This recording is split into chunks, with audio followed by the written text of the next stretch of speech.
volmaakte van die beloftes, Here. Elke belofte wat ja en amen is in Jesus Christus. Ons dank U vanmôre, Here, dat ons geen stryd in ons lewe hoef te hê nie. Dat as ons net sal oorgee in geloof aan U woord, sal U ons oorwinning gee en ons sal altyd vreugdevol en met die vrugte van die Gees kan lewe, Here, om U naam te eerbiedig tussen die mense daar buite. Ons loof en ons prys U vandag. Ons kom vandag, Here, en ons sê dankie vir die teenwoordigheid. As ons hierdie woord van U vanmôre oopbreek as die lewende brood om deel te neem aan daai brood, my God, dat ons vanmôre ons liggame sal versterk, ons siele sal versterk, Here, en dat ons gees sal oorheers saam met die Heilige Gees vanmôre in ons lewens tot eer van U naam. Ons kom in eerbiedigheid, Here, sê ons, Here, laat U wil geskied. Nie ons wil nie, Here, maar laat U wil geskied in elke omstandighede. Here, U weet wat is die beste. En daarom loof en prys ons U vanmôre in Jesus naam. En hulle wat saamstem sê amen. Amen. Halleluja. Kom ons sing saam. Come, now's the time to worship.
Kom ons sing Jesus.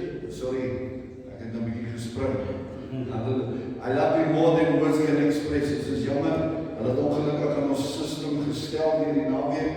Ek weet nie wie toegang gehad tot dit nie, maar alles is uitgestel.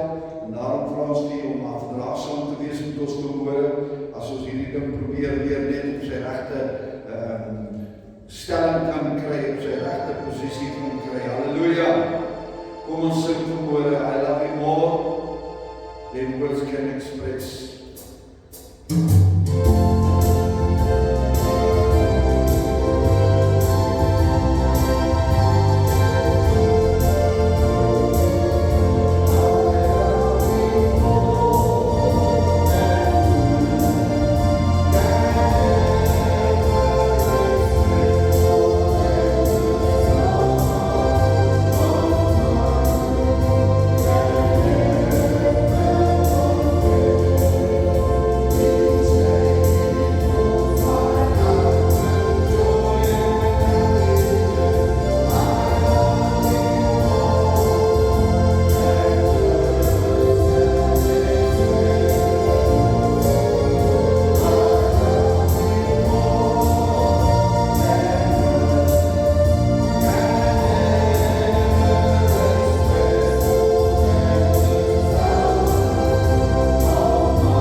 wil lees en ek wil graag hê die Here met die aanraak, soos hierdie lied sing en aanbidding. I need a touch. Al wat ek nodig het om te doen, is om jou hande op te lig vir die Here en sê, Here, hier is ek, raak my aan. I need a touch of my Savior.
Van die Heilige Gees sal hoor wat ons sê, hier wees die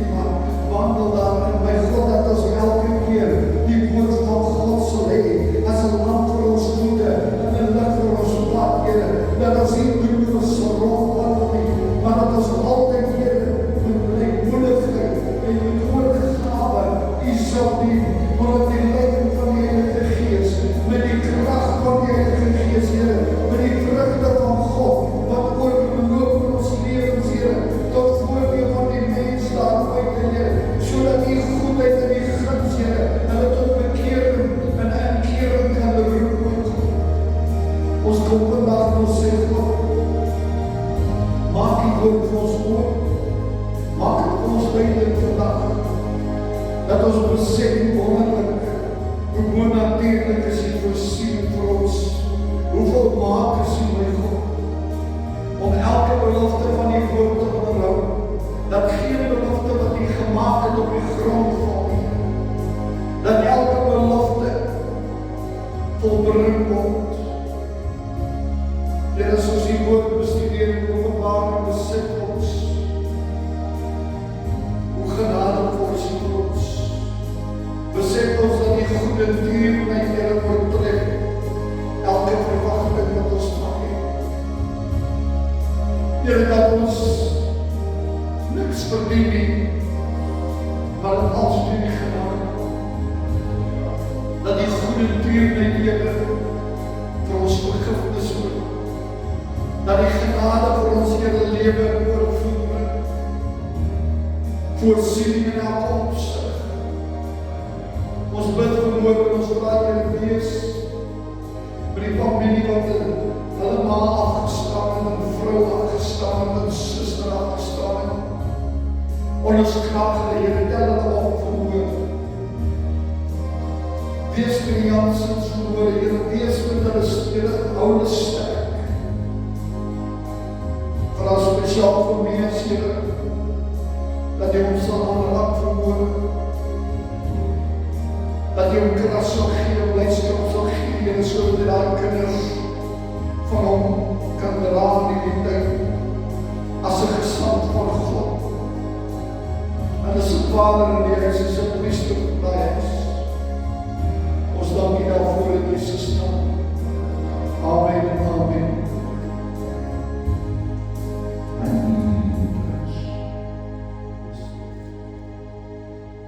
Halleluja. Ons is besig met Openbaring. En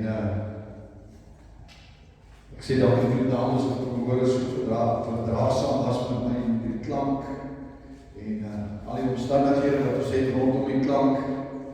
Maar ek weet die Here gee ons nog steeds oorwinning. Beteken wil die vyand inmeng in ons goeders bietjie van koers afdruk, maar ons hoef nie bekommerd te wees nie, want God is die volbrenger van sy beloftes.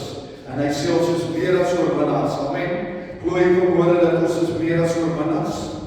Glo jy vanmôre dat God het ons vir 'n doel, dat ons hierso is om sy wil uit te voer, om sy wil deur te bring tot op volleinde daarvan deur die krag van die Heilige Gees. Amen. Openbaring hoofstuk 11.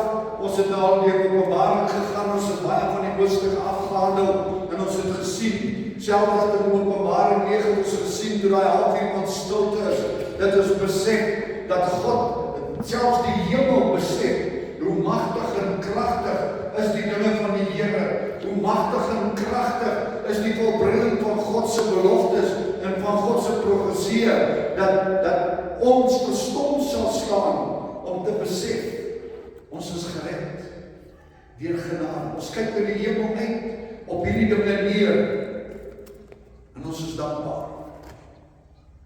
En ek is dankbaar vanmôre. Jy sal besef ons is besig met die tweede wee van die 6de trompet is, en ons is nog steeds in daai tweede wee trompet wat dit gebeur, en in Openbaring 11 vanaf vers 1 tot 19 sê hy, en 'n riet soos 'n stok is aan my gegee. En die engel het gestaan en gesê, staan op en meet die tempel van God, en die altaar, en die wat daarin aanbid. Maar die voorhoof, die buitekant van die tempel, moet jy uitlaat en dit nie meet nie, want dit is aan die heidene gegee, en hulle sal die heilige stad 42 maande lank vertrap. 42 maande is 3,5 jaar.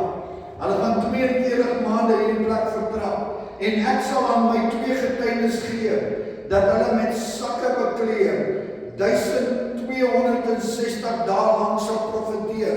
Kom weer meer, 1260 dae is 3,5 jaar. Dieselfde mense hierdie getuienisse gaan van daai tyd lank gaan hulle getuienis gee. Hulle is die 2 olyfbome en die 2 kandelaars wat voor die God van die aarde staan. En as iemand hulle wil beskadig, gaan daar 4 hulle vyand. En as iemand hulle wil beskadig, moet hy op dieselfde manier gedood word. Die woord gaan verder, en hy het mag om die hemel te sluit, sodat daar in die dae van hulle profesie geen reën val nie, en hulle met die mag oor die waters, om dit in bloed te verander, en om die aarde te trek met allerhande plaag, so dikwels as hulle wil. En wanneer hulle getuienis voleindig het, sal die dier wat uit die afgrond opkom, teen hulle oorlog voer en hulle oorwin en hulle doodmaak. En hulle lyke sal lê op die straat van die groot stad, wat geestelik genoem word Sodom en Egipte, waar ook ons Here Jesus gekruisig is. Die mense uit die volke en stamme en talle nasies sal hulle lyke 3,5 dag lang sien, en nie toelaat dat hulle lyke in die graf gelê word nie. Die bewoners van die aarde sal bly en verheug wees oor hulle, en hulle sal aan mekaar geskenke stuur, omdat die 2 profete die bewoners van die aarde gepynig het.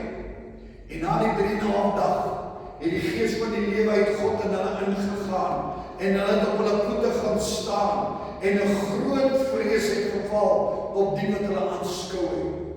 En hulle het met 'n groot stem in die hemel vir hulle hoor sê, kom op hierheen, en hulle het opgevaar na die hemel, en in die wolk, en hulle vyande het hulle aanskou. En in die uur het daar 'n groot aardbewing gekom, en 1/10 van die stad het geval, en 7000 mense het in die aardbewing omgekom, en ander het bevrees geword, en aan die God van die hemel heerlikheid toegebring. Die tweede week verbygegaan, en kyk, die derde kom nou, sê die woord van God. En die 7de engel het geblaas, en daar was groot stemme in die hemel wat sê, die koninkryk van die wêreld en die einde van ons Here Jesus het geword, ons Here Jesus het geword, en van sy Christus, en hy sal as koning heers, tot in alle ewigheid.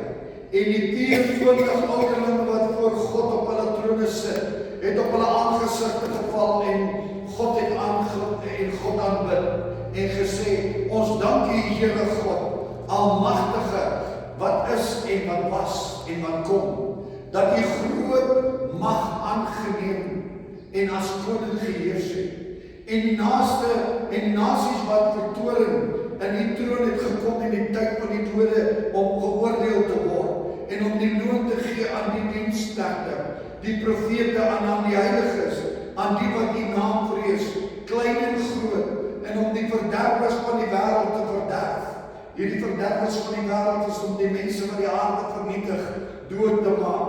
En die tempel van God het in die hemel oopgegaan, en sy verbondsark is in sy tempel gesien, en daar was weerligte, stemme en donderslag, en aardbewinge en groot haal.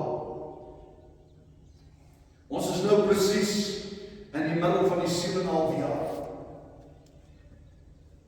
Ons sien hierdie 2 getuienisse opkom, en die Here sê vir die 2 getuienisse, hulle gaan basies 1203,5 jaar lang gaan hulle hierdie getuienisse bring. Ons kyk en ons sien die tempel is daar, want ons sien dat hulle staan voor die tempel, en ons sien dat in die tempel word gemeet, en die tempel word gemeet met 'n stok. Maar op hierdie oomblik sien ons al hierdie dinge word gespreek uit die hemel. Ons sien in Openbaring 11 sien ons duidelik hierso, die tempeldienste is hervat. Die tempeldienste begin. Nie ek sal vandag miskien bekommerd wees, want ons kyk rond en ons sê, wel, die tempel is nog nie gebou nie. Soos die tempel nog nie gebou is, ek wil vir sê, dat die tempel ook nie noodwendig gebou te word voor die wegraping nie. Want die tempel kan binne 3,5 jaar gebou word. Wat kom ek sê binne 2 jaar, want daar is basies 1,5 jaar nodig om daai tempel ordentlik in te wy en om dit in werking te kry sodat alles sal werk, sodat die anti-kris op daai troon kan sit. Ons kyk hierso en ons sien dat die tempeldiens gaan vernietig word. Met ander woorde, die vyand gaan daar kom. Maar ons kyk weer eens die woord van God, hoe beeld hy uit die duidelikheid van die tyd. Met ander woorde, hoe duidelik is die tyd? 42 maande. 42 maande, dit bewys ons is nou werklik in die middel van hierdie tyd. Ons sien dat daar is 'n dier wat gaan opkom uit die put uit. Jy weet, uit die afgrond uit, soos die skrif het sê, maar die woord is eintlik 'n bus, met ander woorde, uit die bottomlose put uit, hierdie dier gaan opkyk. En wie is hierdie dier? Ons gaan wel daarna kyk, nie op hierdie oomblik nie, maar ons gaan kyk daarna. Ons gaan dit sien. Ons sien ook die opstanding van die twee getuienises en hulle opwaarding in die hemel. Ons sien 'n groot aardbewing. En dan sien ons die sewende trompet kom in hierdie beeld. As ons bijvoorbeeld kyk na die geskiedenis van Israel en ons kyk na die profesie in die Bybel, dan sien ons basies 4 verskillende tempels. Die eerste tempel wat ons sien is in 1 Konings 8. Dis die tempel wat Salomo gebou het. Dan kyk ons in Matteus 4, sien ons die tweede tempel waar Jesus gekom het, waar hy versoek was, waar die duiwel hom gevat het op die pinnakel van hierdie tempel en vir hom gesê het, jy weet, as jy hier afspring, jy weet, dan gee jy al hierdie nasies. Hierdie is die tempel wat ons noem die tempel van Herodes. Herodes het hierdie tempel gebou en mooi gemaak, maar nie gebou nie, die Israeliete het hom gebou, maar hy het hom mooi gemaak en toegerus vir die aanbidding van daai tyd. En dan sien ons 'n volgende tempel. As ons bijvoorbeeld kyk in 2 Tessalonisense 2 vers 4, sê hy die teestanders wat hom verhef oor al wat God genoem word, of voorwerp van aanbidding is, sodat hy in die tempel van God as God sal sit en voorgee dat hy God is. Met ander woorde, hierdie is 'n tempel waar die antichrist gaan sit, sê 2 Tessalonisense 2 vers 4 vir ons. Hierdie is 'n ander tempel, met ander woorde, hierdie is 'n nuwe tempel wat die Jode gebou het, want die sal onthou 70 jaar na Jesus se kruisiging is die tempel van die Herodes vernietig. So hier in Tessalonisense praat hy nou weer van 'n tempel, en hier is die tempel wat ons nou van lees hier in Openbaring 11. Hier is die tempel wat basies gaan gebeur, waar die antichrist homself op die troon gaan sit. En dan sien ons die 4de tempel.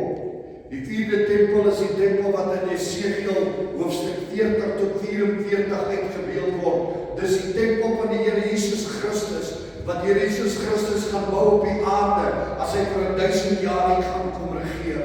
En dit is baie belangrik dat ons kyk, as ons kyk na die eerste 2 tempels, die tempel van Salomo en die tempel van Herodes, dan sien ons dit is tempels wat te doen het met die Bybelse tyd.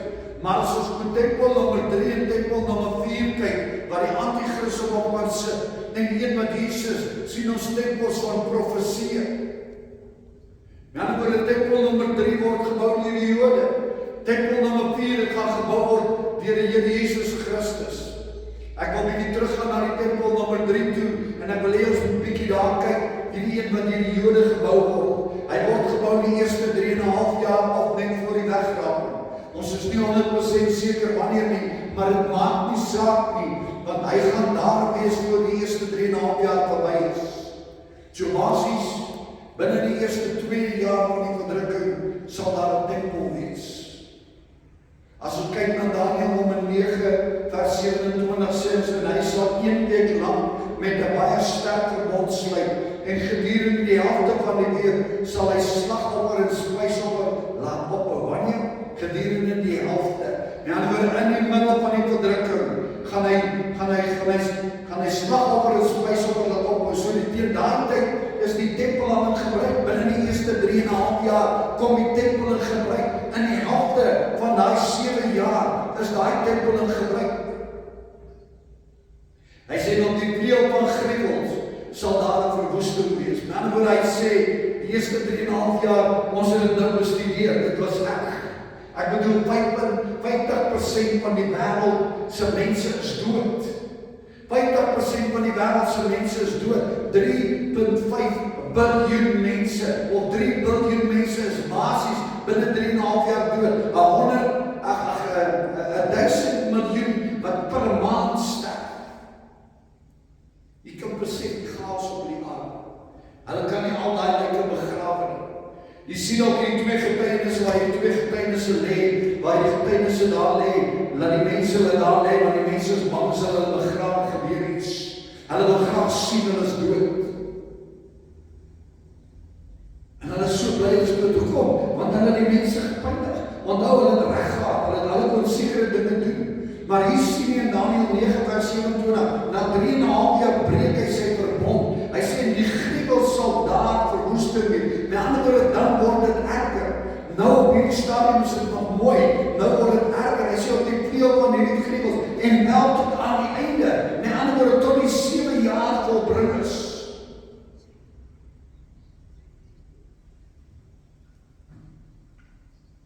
Hy gaan sê, en wat vasbesluit is, sal ook wat woes is, uitgestort word. En vir God se profesie word vervul. As ons kyk na Jesus, elke keer as hy na die tempel verwys het, en ek gaan net so een skrif is in Matteus 24 vers 15. Hy sê, wanneer julle dan die gruwel van die verwoesting, waarvan gespreek is deur die profeet Daniël sien, staan in die heiligdom, laat hy wat lees oplet. Met ander woorde, hy sê, wees wakker, wees waaksaam. En met ander woorde, as die volgende tempel kom, want Jesus praat nie hier van die tempel wat op daai tyd bestaan het nie. Hy praat van die tempel wat die Jode weer gaan bou, nadat die tempel van Herodes afgebreek is. Met ander woorde, hy praat van daai tempel in Matteus 24 vers 15. En hy sê vir hulle, wanneer julle die gruwel van verwoesting waarvan gespreek is, wat is hy die gruwel van verwoesting? Wat gaan hy doen? Hy gaan verwoes. Hy gaan chaos en wanorde bring. As jy op sy staan in die heiligdom, het jy al vir jouself voorgestel, hoe sal dit wees dat as 'n mens homself op die troon van God gaan sit en laat mense hom aanbid? Wat 'n gruwel gaan dit nie wees nie.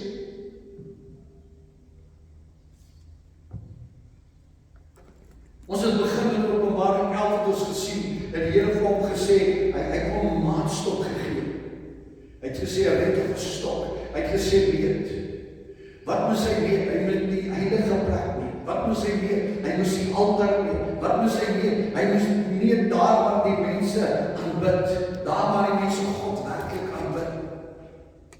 Dis wat hy moet weet. En ander woorde, dit wat vir God heilig was op daai stadium. Hy kon gesê, jy moet nie die voorjaar meet nie. Jy moet nie die voorjaar meet nie, of die buitekant meet nie. Hy sê, hoekom het jy nie? Hy sê, want die buitekant gaan deur die heidene vertrap word vir 1260 dae. En dan vir 3,5 jaar. Is dit die eerste keer dat die Bybel hiervan praat? Nee. As ons na Lukas 21 vers 24 gaan sien ons Jesus sê, en hulle sal deur die skerpte van die swaard val, en as kruisgevangenes geneem word na al die nasies, en Jerusalem sal vertrap word deur die nasies, tot die tye van die nasies vervul is. U en ek is in die tye van die nasies. Ons lewe nog in daai tye van hierdie nasies. Sal onthou dat ons het in Romeine gelees, wanneer gaan die wegraping plaasvind? Die wegraping gaan plaasvind as die volkgetal van heidene ingekom. Maar dan moet jy onthou dat die redding stop nie daar nie, want toe die 7 jaar van verdrukking aanbreek, toe is daar nog steeds mense wat gered word. Baie mense het die misbegrip dat die Heilige Gees word weggevat in 2 Tessalonisense 2 vers 4 word die Heilige Gees weggevat, waar hy sê when he is removed. Hulle sê dis die Heilige Gees, maar dis nie die Heilige Gees nie. Dis die kerk wat weggevat word.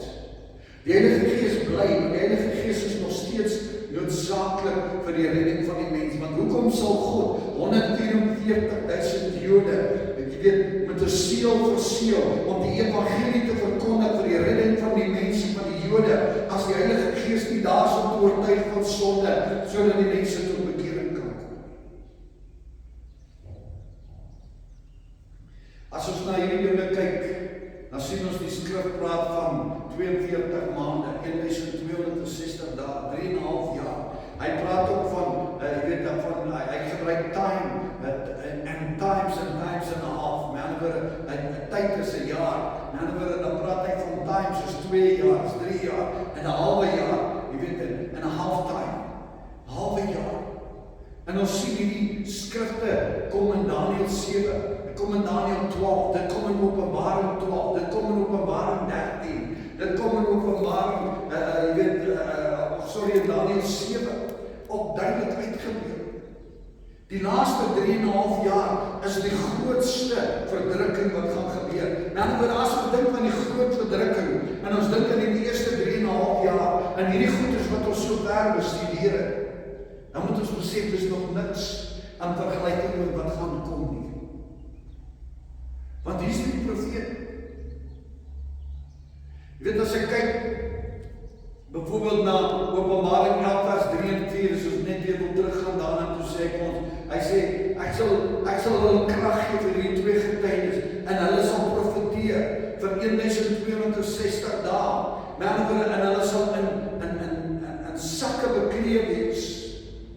Hy praat met dit, hy sê, hier is die 2 leibome, hy sê, hier is die 2 lampstanders, wat voor die Here wat op die aarde sal staan.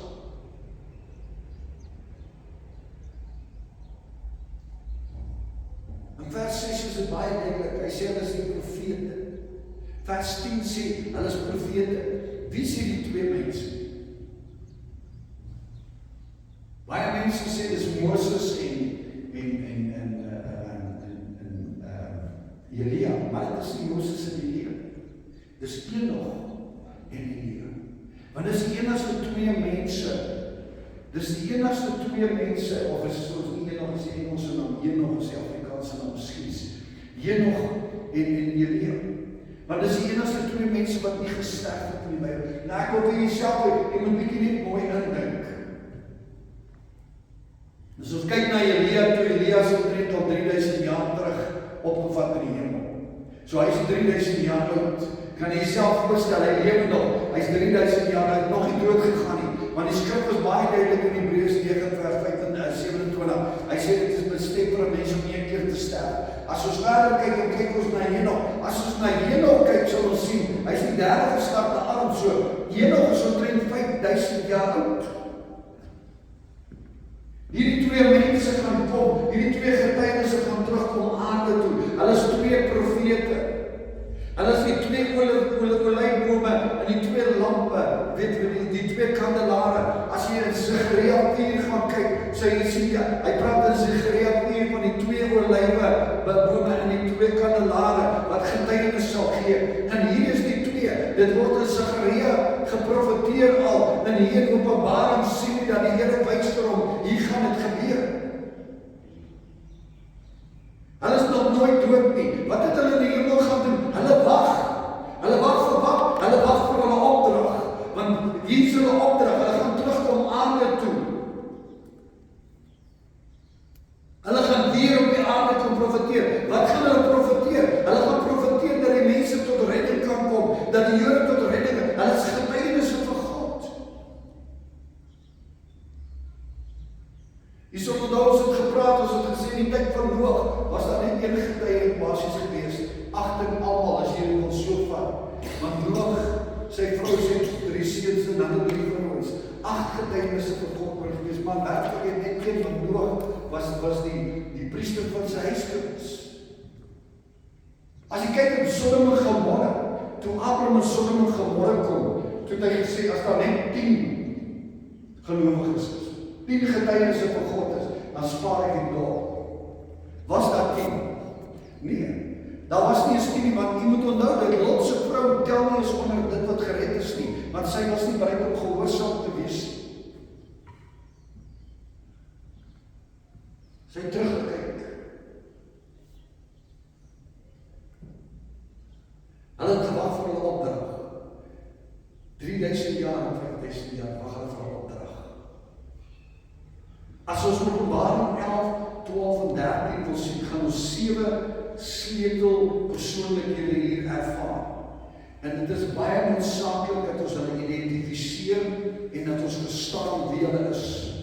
Daarom gaan ons bietjie deur dit werk, en ons gaan op julle kyk in die 7 waarvan ek gaan praat, is die 2 getuienisse.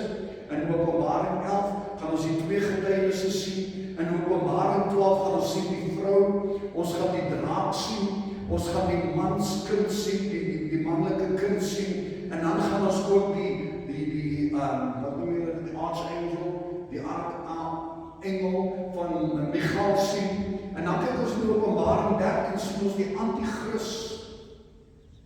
En ons sien, daar's twee diere wat opkom, die een uit die see en een uit die aarde. Die anti-kris en die valse profeet. Een uit die see, een uit die aarde, wat opkom. Maar nou in Openbaring 11 sien ons die twee profete. En ek wil hê ons bietjie kyk na hulle is gekleed wat? In sakke. Jy sal onthou toe die profete gekom het, toe Johannes die profeet gekom het, was hy gekleed in kameelhaar. Jy sal sien, meeste van die profete was in sakke gekleed, want hulle was in sakke as hulle die aangesig van God gesoek. Wat is hulle getuienis? Hulle getuienis is vir die nasie van Israel. Hulle getuienis is vir die tempel, want hulle staan voor die tempel. Hulle sê, dit is God se tempel, julle moet God aanbid. Waar het hulle gewerk? Hulle het gewerk in Jerusalem. Want jy kan jouself voorstel, ons is vandag al so ingestel, dat as enigiets wêreldwyd gebruik, dan sien jy dit op CNN. Ek bedoel jy, jouself kom sommer self aan en hy sê, jy CNN sê, wêreldnuus. So jy kan jouself voorstel in daai tyd, as daai twee getuienisse daar gaan kom, by daai tempel gaan staan, en begin getuienis gee van God. Wat gaan hulle getuienis gee? Van die redding van God. Hulle gaan profeteer van God se genade, God se goedheid, God se vervulling. Hulle gaan wonderwerke verrig. Wat se wonderwerke gaan hulle verrig? Ons kyk daar, hy sê gaan vuur uit die hemel uit roep. Hy sê, hulle gaan pla op die aarde bring. Hulle gaan water in bloed verander. Hy sê met vuur gaan hulle vyande vernietig.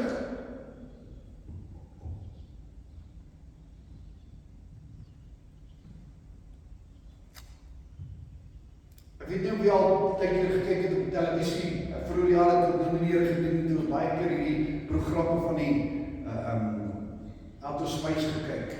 Dan kry jy die ouens van Autospice op hulle, dan blaas hulle vuur so, dan dit is sinneryk met die mense. Maar ek glo hulle dinge van hier af gekry.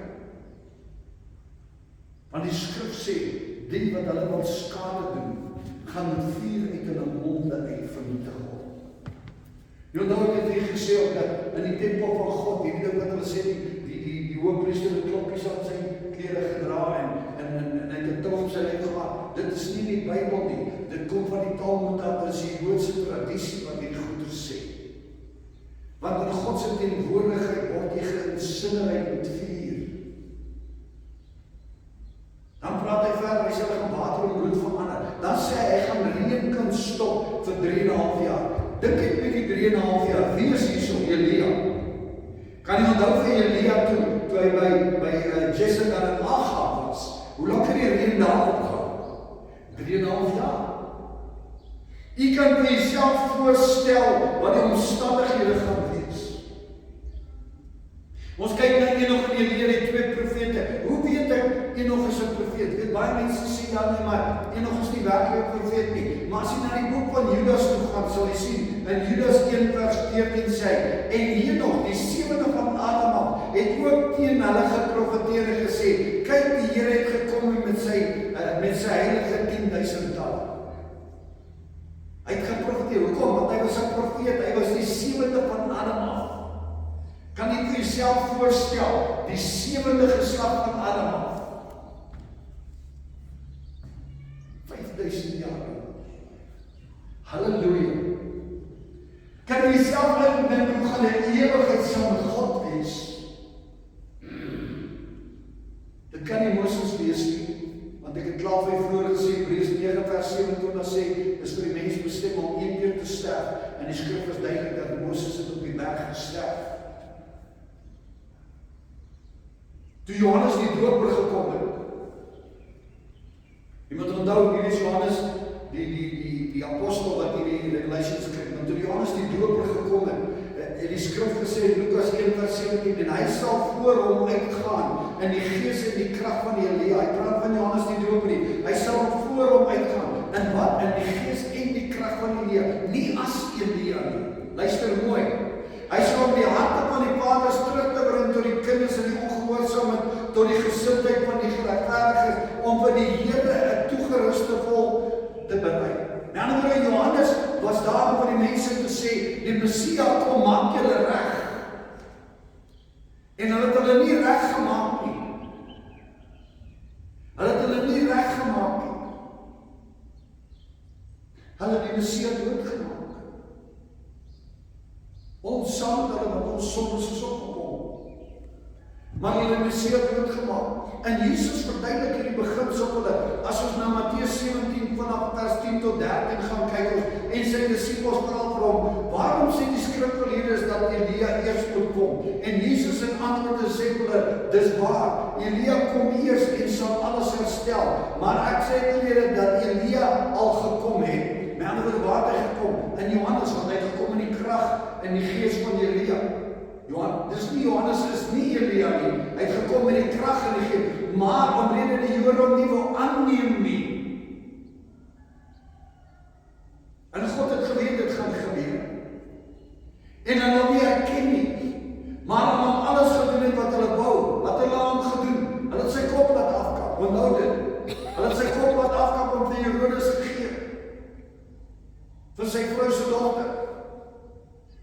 Sy broer se vrou. Dat ek het so stel. Hy sê, so sal die seun van die mens op keer hulle lei. Toe verstaan die disippels dat hy met hulle van Johannes die Doper gespreek het. Dan word dit verstaan hy. As ons gaan kyk in Lukas 9 vers 28 tot 30, waar Jesus op die berg gegaan het, en waar Moses en Elia hom verskyn het. Hoekom is dit Moses en Elia wat aan hom verskyn het? Want Moses verteenwoordig die wet.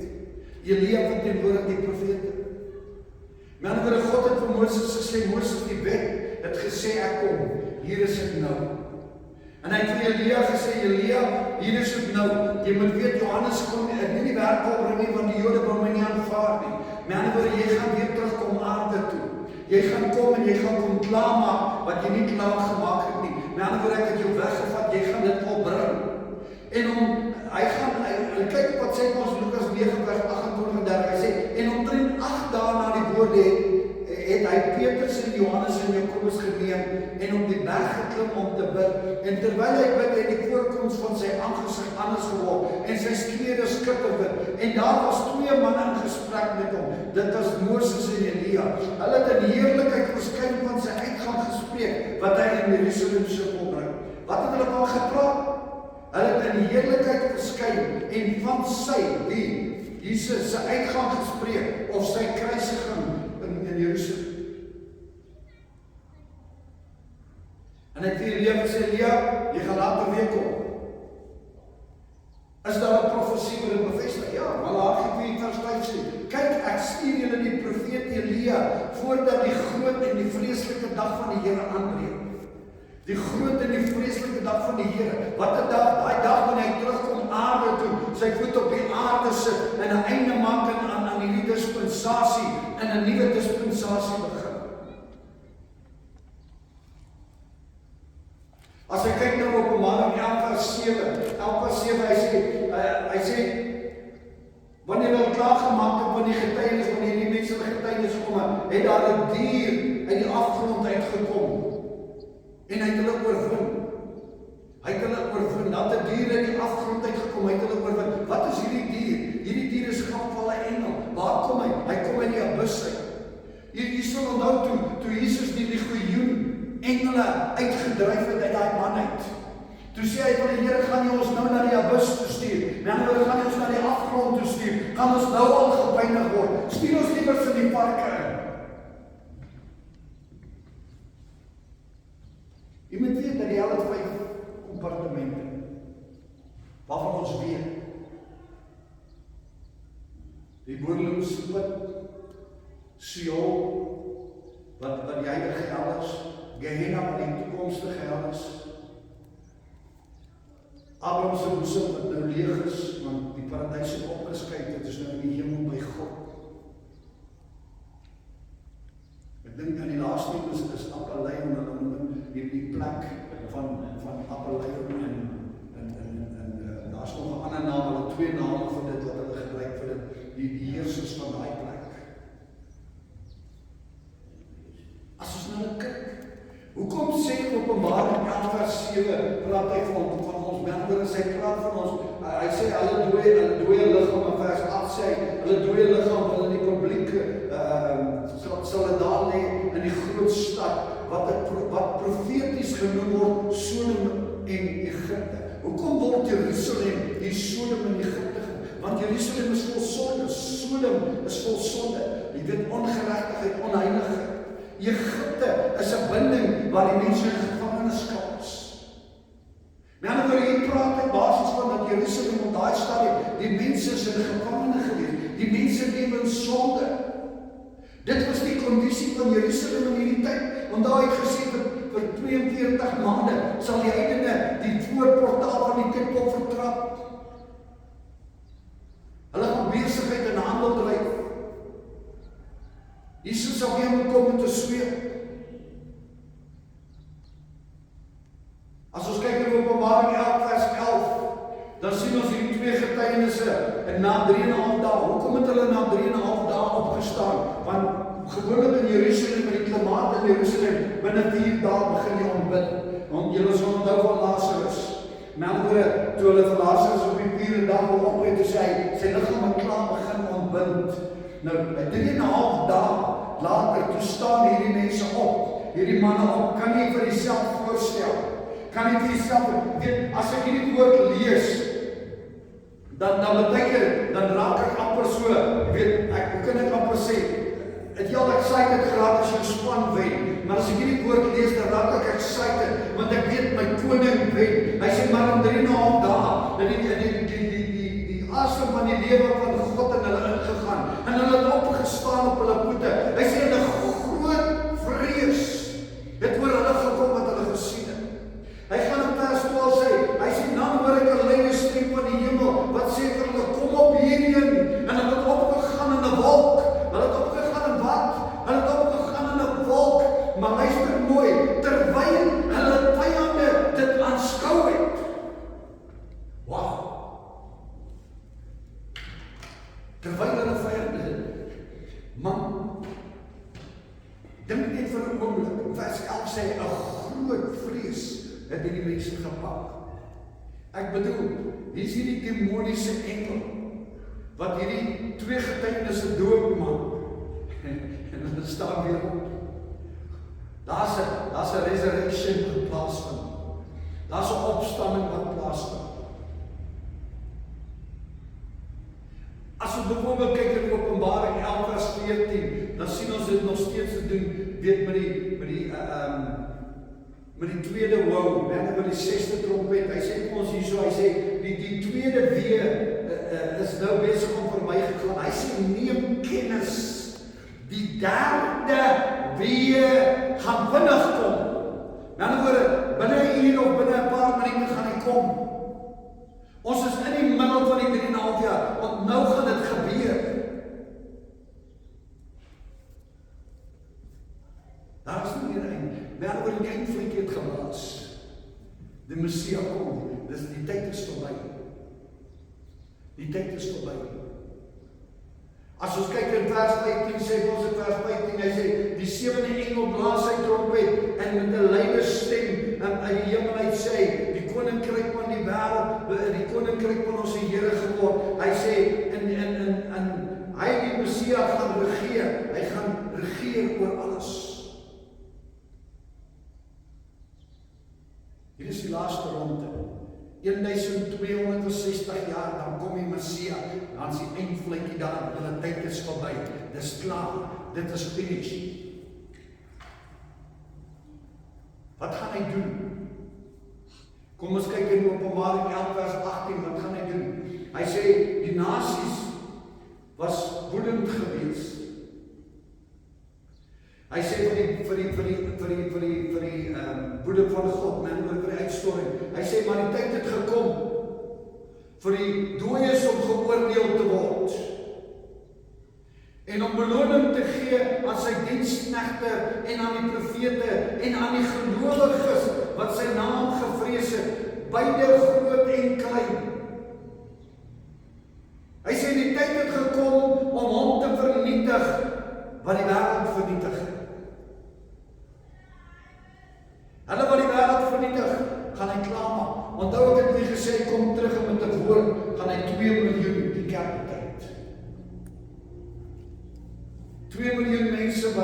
deur demone beheer word, gaan hy die kerk bly. In die vallei, die Bybel sê, dat die bloed gaan borshoogte van 'n perd loop. Dan gaan hy sy voet op die Olijfberg sit, en die Olijfberg gaan split, en die Middelterreinse see gaan instroom in die dooie see, en in die dooie see gaan lewendig word, en al die bloed in die vallei word weggewas. Skoon gewas.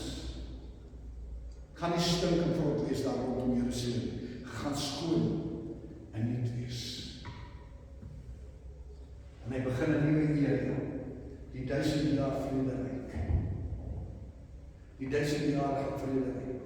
Kom ons kyk in Openbaring 11 vers 19. Hy sê God se heiligdom in die hemel, in ander woorde sy tempel was geoopgemaak. Hy sê die ark van sy verbond het hulle gesien. Hy sê, en daar was bliksemstrale. Hy sê daar was weerlig gewees. Hy sê daar was stemme gewees. Hy sê daar was donderslag gewees. Hy sê daar was aardbewings gewees. En groot haal, ernstige haal gewees. Kan ek jouself voorstel hoe chaoties dit moet wees in daai tyd? Ons kyk in Openbaring 11, kyk ons, hy sien, hy begin met die tempel wat op die aarde is. Maar Openbaring 11 sluit met wat? Die tempel wat in die hemel is. En in hierdie tempel is daar wat? In hierdie tempel is daar God se verbondsark. Hoekom? Want God trek die aandag van die mens na sy heiligheid toe. God sê ek is 'n heilige God. Hy sê ek is 'n regverdige God. Ek is 'n verbondsgod. Ek hou my verbond. My woord is nog steeds die waarheid. My woord gaan nie verander nie. Ek gaan dit hou. Hierdie weerligstrale, hierdie stemme wat daar is, hierdie donderslag wat daar is, hierdie aardbewings wat daar is, hierdie ernstige haal wat daar is, moet hulle tot inkeer bring en besef, hey, God roep julle, hy gee julle nog 'n kans.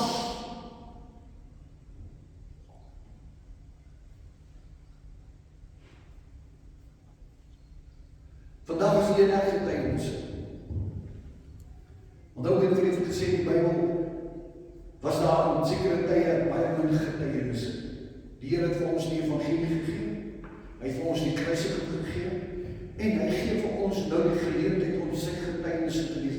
Wat gaan ons doen? Gaan jy en ek God se getroue getuienis lees in hierdie tyd? Gaan jy en ek God se getroue getuienis lees? Ons gaan volgende week weer aangaan op Openbaring 12. Maar ek wil vir u vra, vat hierdie vraag saam met u. Gaan u en ek sy getroue getuienis lees? As ons weet hierdie dinge kom, hoe noodsaaklik is dit vir ons om sy getuienis te lees?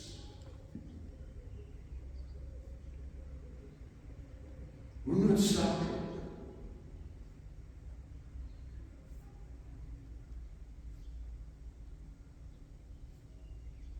Kom ons sluit ons buig ons hoofde en sluit ons oë. Vader, ek kom vanmôre en ek vra Here, raak een en elkeen van ons aan.